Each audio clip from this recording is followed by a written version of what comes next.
കേരളത്തിലെ ശ്രീനാരായണ ഗുരുവിൻ്റെ പിന്മുറക്കാരെന്ന് പറയുന്നവർ പിന്തുടർന്നു വരുന്ന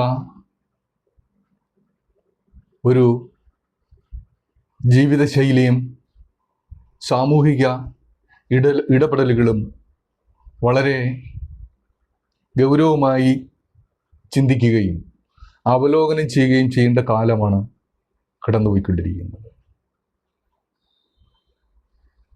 ശ്രീനാരായണ ഗുരുദേവൻ മാനവരാശിക്ക് തന്നെ കൊടുത്തിരിക്കുന്ന വളരെ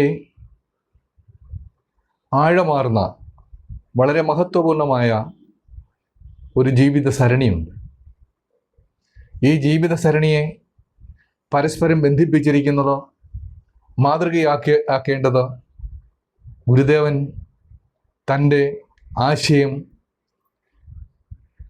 നിക്ഷേപിച്ചിരിക്കുന്ന അനവധി കൃതികളിലൂടെയാണ്. അതോടൊപ്പം തന്നെ ശ്രീനാരായണ ഗുരുദേവൻ്റെ കർമ്മകാന്ഡം കടന്നുപോയ കാലഘട്ടത്തിൽ ശ്രീനാരായണ ഗുരുദേവൻ എന്തിനൊക്കെ വേണ്ടിയാണ് നിലകൊണ്ടിരുന്നത്, എന്തൊക്കെയായിരുന്നു തൻ്റെ കർമ്മ പദ്ധതിക്ക് പശ്ചാത്തലമായി തീർന്നിരുന്നത്, തൻ്റെ കർമ്മത്തെ മുന്നോട്ട് നയിച്ചിരുന്ന ആ മൂല്യബോധം എന്തായിരുന്നു എന്നൊക്കെ നാം കൃത്യമായി പരിശോധിക്കേണ്ടതുണ്ട്. അങ്ങനെ പരിശോധിക്കുമ്പോൾ ആ പരിശോധനയിൽ നമുക്ക് വ്യക്തമാകുന്ന നിഷ്പക്ഷവും നീതിപൂർവവുമായ ധാർമ്മികവുമായ ചില തിരിച്ചറിവുകൾ ഉണ്ട്.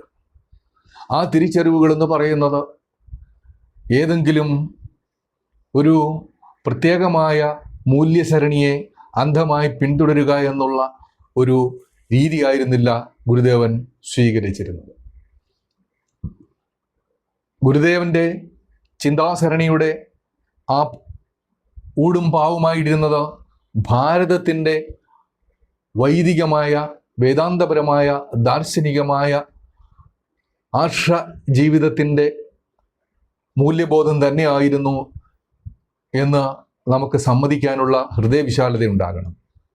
പക്ഷേ ഈ ഹൃദയവിശാലത നാം കാണിക്കുമ്പോൾ അവിടേക്ക് ഈ സമൂഹത്തിൽ ഇന്ന് നിലനിൽക്കുന്ന ജീർണതകളുടെ ഉടമസ്ഥാവകാശവും നമ്മിൽ അടിച്ചേൽപ്പിക്കാൻ ശ്രമിക്കുന്ന ഒരു വിഭാഗം ഇവിടെ ഉണ്ടായി വരും എന്നുള്ളത് നാം മറന്നുകൂടാ.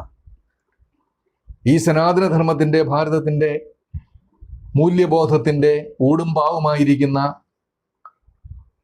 ആ ദർശനങ്ങൾ ശ്രീനാരായണ ഗുരുദേവൻ ഉപയോഗിക്കുമ്പോൾ അതിലെ ജീർണതയുടെ, അതിലെ മൂല്യശോഷണത്തിൻ്റെ എല്ലാ ഘടകങ്ങളെയും ഒഴിച്ചുമാറ്റി അതിൻ്റെ കാതലായിട്ടുള്ള മൂല്യത്തെ സ്വജീവിതത്തിൽ പകർത്തി ഈ സമൂഹത്തിലെ പ്രവർത്തനത്തിലേക്ക് കാണിച്ചു കൊടുക്കുകയും അതിലൂടെ സമൂഹത്തെ സൂക്ഷ്മമായി സ്വാധീനിക്കാനും പരിവർത്തനപ്പെടുത്താനും കഴിഞ്ഞ ഗുരുവിൻ്റെ കർമ്മകാന്ഡം നിലനിന്നിരുന്നൊരു കാലഘട്ടമുണ്ടായിരുന്നു.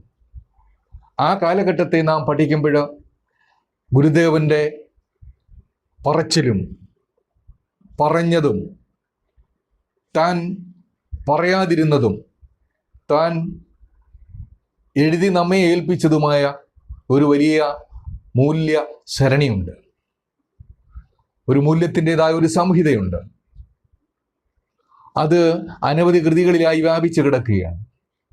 ഈ അനവധി കൃതികളിലായി വ്യാപിച്ചു കിടക്കുന്ന ഈ മൂല്യസരണിയെ നാം നിഷ്പക്ഷമായി സമീപിച്ചുകൊണ്ട് അതിൻ്റെ എല്ലാ ഘടകങ്ങളിലേക്കും പക്ഷപാതരഹിതമായി പ്രവേശിച്ച് അതിൻ്റെ കാതൽ എന്തെന്ന് കണ്ടെത്താൻ ശ്രമിക്കുമ്പോൾ യഥാർത്ഥത്തിലുള്ള ഗുരുവിനെ നമുക്ക് കണ്ടെത്താൻ പറ്റും. ആ ഗുരു എന്താണ് ഈ ലോകത്തിനോട് സംവദിച്ചതെന്നും സന്ദേശം നൽകിയതെന്നും ആവശ്യപ്പെട്ടതെന്നും ഒക്കെ തന്നെ നമുക്ക് മനസ്സിലാക്കാൻ പറ്റും. അതില്ലാതെ ഭാഗികമായ വീക്ഷണങ്ങൾ കൊണ്ടും ഭാഗികമായ നിരീക്ഷണങ്ങൾ കൊണ്ടും ഭാഗികമായ പഠനങ്ങൾ കൊണ്ടും ഗുരുവിനെ തെറ്റായി മൂല്യനിർണ്ണയം ചെയ്യുന്ന പ്രഗത്ഭന്മാരുടെ ഒരു നിര തന്നെ ഇന്ന് നമ്മുടെ സമൂഹത്തിൽ വളർന്നു വന്നുകൊണ്ടിരിക്കുകയാണ്. അവരവരുടെ ഇച്ഛയ്ക്കനുസരിച്ച് അവരുടെ താല്പര്യ സംരക്ഷണത്തിനായി ഉപയോഗിക്കാൻ കഴിയുന്ന ഒരു ബിംബമായി ശ്രീനാരായണ ഗുരുദേവനെ ഈ സമൂഹത്തിലെ വിവിധ താല്പര്യങ്ങളുടെ ഉടമകളായ സങ്കുചിത വർഗീയ ശക്തികൾ പരിശ്രമിക്കുമ്പോൾ അത് തിരിച്ചറിയുകയും ഇത് തെറ്റായ സമീപനമാണെന്നും തെറ്റായ മൂല്യ ചിന്തനമാണെന്നും അവരുടെ മുഖത്ത് നോക്കി പറയാനുള്ള ആർജവം നാം ഉണ്ടാക്കിയെടുക്കേണ്ടിയിരിക്കുന്നു.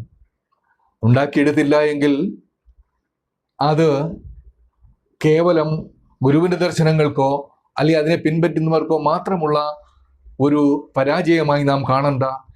ഈ സമൂഹത്തിനും ദേശത്തിനുമാകെ തന്നെ അതുണ്ടാക്കി വയ്ക്കാൻ പോകുന്ന വിപത്ത് വളരെ ഗുരുതരമായിരിക്കുമെന്നുള്ളത് നാം മനസ്സിലാക്കിയാൽ അത് നന്നായിരിക്കും എന്ന് മാത്രമേ ഇപ്പോൾ പറയാൻ കഴിയുകയുള്ളൂ.